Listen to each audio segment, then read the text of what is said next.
el nombre de esta canción? Pobre de ti. No. Por favor, Pobre no. de ti, Tijuana no. Me pregunta el querido Lord Anthony de quién es este tema. Es de la agrupación mexicana Tijuana No. Su líder es Julieta Venegas, que como solista se ha hecho súper popular. Pero estaba en Tijuana No, banda que se ha separado, pero una de las bandas emblemáticas de México y que ha trascendido ese espacio musical, por suerte, porque es realmente contestataria. Sí, eso estaba escuchando la letra y mira, Julieta Venegas. Pobre de ti, vamos a España, pobre de ti. España está crispada de nervios porque Podemos, la agrupación de el politólogo Pablo Iglesias, que además es conductor de Fort Apache, un programa que se emite por Hispan TV y que nuestra señal Avia Yala lo transmite habitualmente, es un programa realmente recomendable. También Pablo Iglesias, recordemos, estuvo aquí en Bolivia, junto al vicepresidente Álvaro García Linera, también el presidente Evo Morales, recorriendo y recabando experiencias para justamente el partido Podemos, que fue revelación en las elecciones europeas, obteniendo 5 eurodiputados y más de 1 millón de votos, y que ahora se apresta para elecciones municipales que serán en España, y en noviembre elecciones para elegir al jefe de gobierno de esa monarquía. Vamos a ver la notita número 8 de la agencia francesa AFP. Pablo Iglesias fue elegido como secretario general de Podemos. Esto es un avance muy interesante hacia la institucionalización de Podemos en el marco de partidos políticos y en la pelea por la cereza del postre de España. Pablo Iglesias fue confirmado este sábado como el líder del partido de extrema izquierda español que pretende acabar con el ya tradicional bipartidismo de su país. Fue muy difícil organizar esta asamblea ciudadana. Ha sido un trabajo muy difícil, pero las verdaderas dificultades empiezan ahora. Y cuando ganemos las elecciones en el mes de noviembre del próximo año, empezarán las dificultades de verdad. Nacido del movimiento de los indignados en España, el partido de Iglesias apuesta a capitalizar el voto de quienes ya no se sienten representados por los políticos del PP y del PSOE. Llevamos muchos años, digamos, dormidos, ¿no? Dejándonos llevar por lo que nos dicen nuestros políticos, sin realmente implicarnos los ciudadanos en lo que significa la política, ¿no? Que la política es eso, la implicación del ciudadano en los asuntos de la ciudad, ¿no? De la sociedad. Para sorpresa general, este partido consiguió 5 escaños en las elecciones al Parlamento Europeo de este año. Podemos es el resultado del fracaso del régimen, de sus oligarcas y de sus partidos. Podemos es una respuesta a todos esos viejos de corazón viejo que decían que no se podía. Pues bien, la gente les ha respondido, claro que podemos. El establishment político español cada vez le teme más, especialmente ante las elecciones legislativas de 2015 y a raíz de los recientes sondeos que muestran que el partido continúa en ascenso. Importante, un partido que está en ascenso, que viene del movimiento 15M, pero quisiéramos saber cuáles son las propuestas que Pablo Iglesias plantea como reformas políticas allá en España. Vamos con la nota. Buenas noches, Ana. El nuevo y primer secretario general de Podemos, Pablo Iglesias, en una entrevista con la cadena española La Sexta, atacó el modelo de gobernación en España y reveló que envidia algunos aspectos de la democracia en Venezuela. Abogó por lanzar reformas constitucionales como las realizadas por el difunto presidente venezolano Hugo Chávez para aumentar la influencia directa del pueblo en elegir o revocar mandatarios del país. Pero Hugo Chávez se presentó a un referéndum revocatorio y me gustaría que el presidente que tenemos ahora, que hace ruedas de prensa con pantallas de plasma, se enfrentara a un referéndum revocatorio y que los españoles pudiéramos decidir si le queremos seguir teniendo como presidente o no. Eso lo hizo Hugo Chávez. El también eurodiputado consideró desastrosa la situación de España en asuntos como la pobreza y la exclusión social. Destacó que la necesidad, por ejemplo, de una persona que alimenta a una familia es muy distinta de una persona joven que vive sola. razón por la cual propuso una reforma que acaba de ser particular y elegido secretario personalizada general de de Podemos, definir tenía muy el claro salario mínimo con el fin de atender las necesidades de todo el mundo. En este país, uno de cada cuatro españoles es pobre. En este país tenemos que asumir situaciones de malnutrición infantil, que es absolutamente escandaloso. Con la renta básica se aseguraría que acabamos con esa bomba que se llama exclusión social, que implica que buena parte de los ciudadanos de nuestro país sean pobres, que no puedan llenar su nevera de alimentos básicos. En alusión al problema más fundamental de España, el desempleo, propuso disminuir la edad de jubilación de manera paulatina con el objetivo de incorporar al mercado laboral a los jóvenes. Recordó que más de la mitad de los jóvenes españoles, a pesar de estar preparados, no tienen trabajo. Por otra parte, criticó las medidas de austeridad del gobierno español, calificándolas de ineficaces para resolver el problema de desempleo.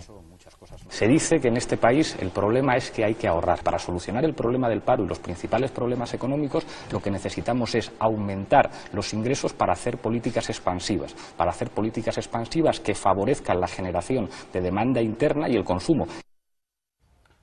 Bueno, una propuesta, la de Podemos y Pablo Iglesias, su líder, en esta entrevista con Ana Pastor, famosa Ana Pastor, por aquella entrevista con Rafael Correa. Y que le preguntó después cuando desapareció de Televisión Española, porque cuando asumió Mariano Rajoy en el país de la libertad de prensa, la despidieron automáticamente porque no estaba encuadrada en la línea política del Partido Popular.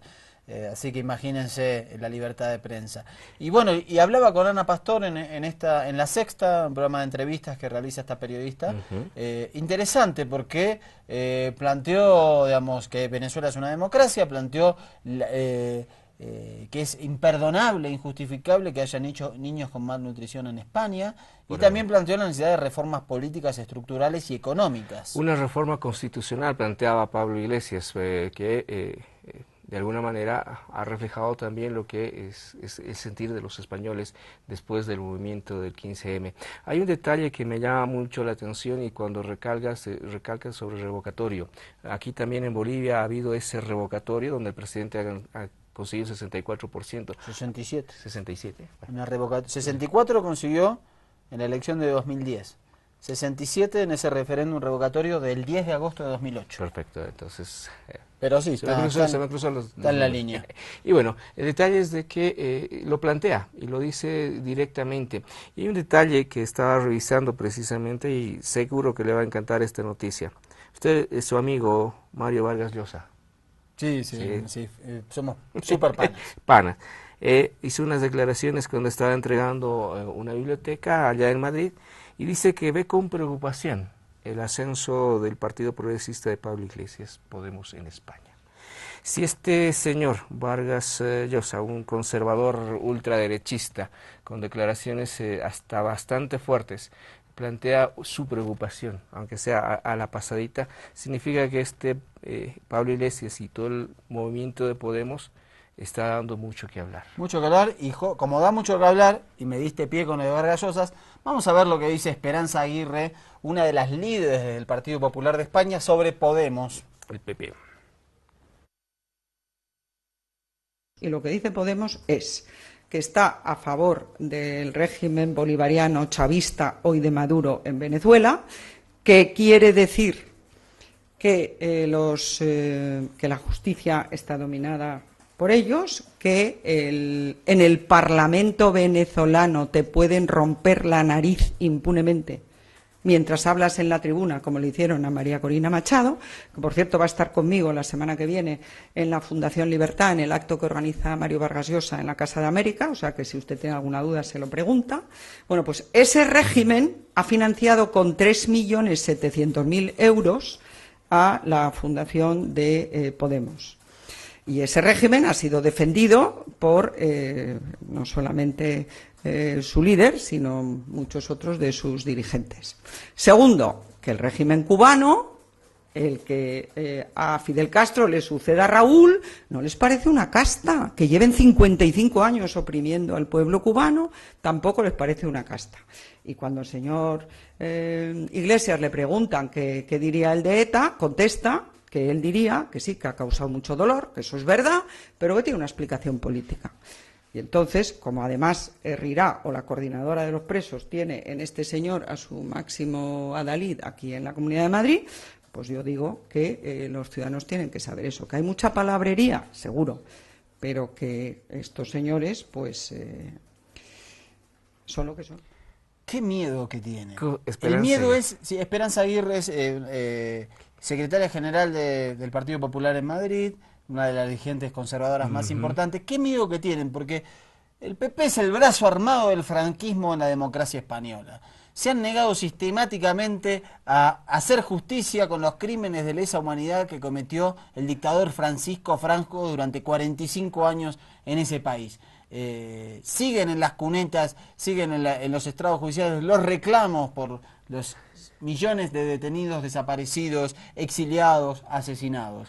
Son los que se niegan a terminar con la monarquía y a que los españoles puedan elegir abiertamente entre república y democrática. Pero sin embargo, siguen ensañándose con los procesos de cambio en América Latina, y qué miedo que tienen cuando aparece un lunar en el sistema, tanto al PP como al PSOE, que les hace perder o la posibilidad de perder sus negocios. A este partido que además está infectado de corrupción, siguen apareciendo casos de corrupción en el Partido Popular. Lamentable, la verdad que lamentable, me indigné. Sí, y lo entiendo, pero esta señora Esperanza Aguirre, cuando dice la casta, refiriéndose a Cuba, de pronto no se olvida que hace poco hubo una transmisión de mando del presidente, del rey Carlos a su hijo Felipe.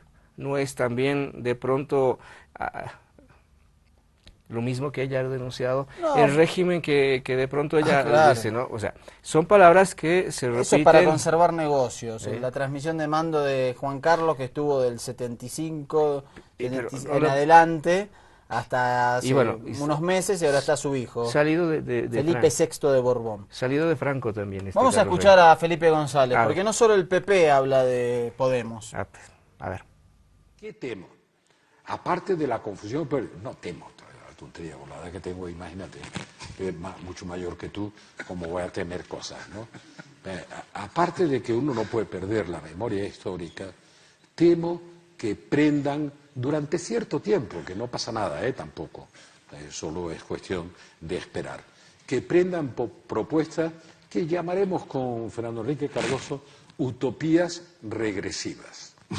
Entonces, si quieren que se los diga con sinceridad, creo que una alternativa bolivariana para España o para Europa sería una catástrofe sin paliativos. Ojalá no llegue, pero si llega, bueno, por lo menos uno tendría el consuelo de decir, yo ya lo dije.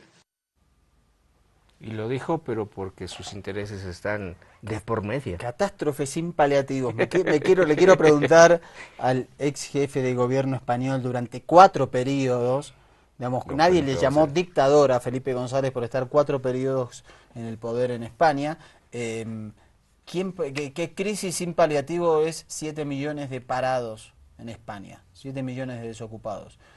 Me gustaría preguntarle eso.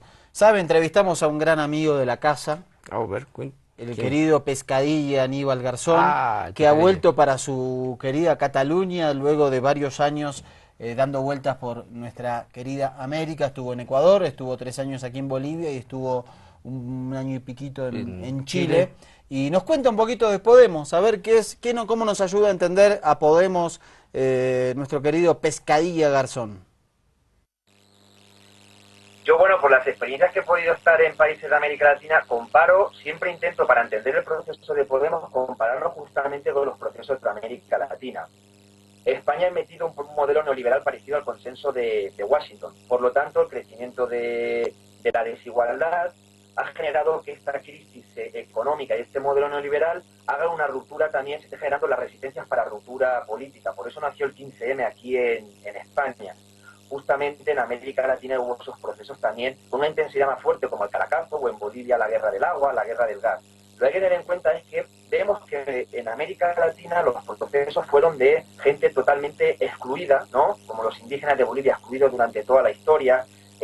Las barriadas populares, por ejemplo, en Caracas, son esto, ¿no? Gente no fue ni siquiera una clase trabajadora, sino que fue, ¿no?, lo que se conoce como el excluido social, ¿no? Aquí en el caso del Estado español la movilización está viniendo de una cierta clase media, es decir, de gente universitaria, de gente intelectual. Por lo tanto, es ¿qué apuesta haría aquí la población del Estado español? Podemos está llevando un discurso como bastante hasta el momento limitado, es decir, ¿para qué? Para insertar al máximo posible de la población, de una población que está en contra del modelo neoliberal, pero todavía falta mucho el tema de qué proyecto construir. Se está apostando un poco más por políticas keynesianas. Hay críticas internas sobre el tema de que habría que apostar por la teoría del decrecimiento.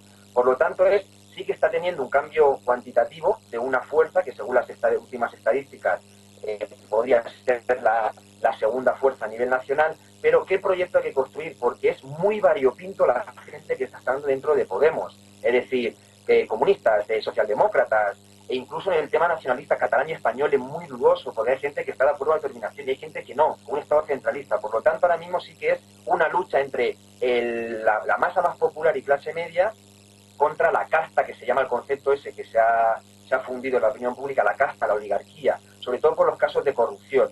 ¿De acuerdo? Ese es el toque que se está dando ahora, ¿no? La gente de base contra la corrupción, contra ese modelo burocrático de 30 años. Pero ¿qué proyecto se tiene que construir? Eso es lo que está en la tendencia, ¿no? Actualmente hay un debate muy fuerte a nivel de círculos de base, se tiene que ir siguiendo construyendo, pero tengamos en cuenta que es un estrato muy amplio y tiene muchísimas contradicciones internas. Interesante la mirada de Aníbal Garzón, que no solo habla de lo que implica a nivel de esperanza en España la irrupción de Podemos, sino también habla de los desafíos y las contradicciones que hay al interior de esta noble organización política. Importante lo que dice, ¿no?, de los procesos de cambio, y definitivamente se vuelve a mostrar la fórmula que ellos tienen de poner el miedo, de decir que es un régimen, de que es una dictadura, y siempre lo hemos denunciado, cuando ellos viven en ese tipo de movimientos, de sustentar su sistema, para ellos nunca es un régimen, nunca es dictadura. Tú lo decías, Felipe González ha estado desde el 82 hasta el 96 prácticamente dentro de 14 años como jefe de Estado. Y las cosas que ha pasado también con él, ¿no? Y definitivamente este puntito, este lunarcito que da Podemos, y lo plantea muy bien nuestro sargento Pescadilla, es un proceso que va a ir creciendo de a poco. Ya consiguió un primer escaño. Lo único que ellos están viniendo a rescatar, y de la reunión que tuvo con el vicepresidente y con el presidente, es lo que Lula también en algún momento decía: paciencia, paciencia, que se va a conseguir ese cambio. Muy bien, y quien habló de los procesos de cambio es Aleida March, la primera hija del Che Guevara, del guerrillero heroico, del comandante eterno. Nos vamos a ir al corte con esta reflexión porque tiene que ver con los procesos de cambio en América Latina. Vamos a ver qué dice la hija del Che. A todos los movimientos de avanzada, todos los movimientos revolucionarios, él era un gran revolucionario. Entonces estaría apoyando a todos los hombres y mujeres que de alguna manera intentan cambiar la realidad en que viven. Yo trabajo muy cerca, por ejemplo, del movimiento Sin Tierra en Brasil, un movimiento de campesinos sin tierras que van logrando, digamos que reincorporar estas tierras a la vida cotidiana del pueblo, con la cual empiezan a producir alimentos para su gente. Y esto es un movimiento que, a pesar de situaciones muy difíciles que ha enfrentado durante más de 25 años de existencia, ha logrado cosas muy, muy interesantes en mi continente, en Brasil. Y de verdad, yo pienso que este movimiento sería algo que marcaría la avanzada, de verdad, de América Latina. Pero estaría, por ejemplo, seguramente respetando las decisiones de Evo, las decisiones de Maduro, las de Correa. Es decir, mi papá era un hombre que respetaba a los hombres que tienen una ideología, que tienen un proyecto de vida, y puede que estuviera totalmente de acuerdo o no, pero si esas personas intentan hacer algo positivo por su pueblo, seguramente él los apoyaría.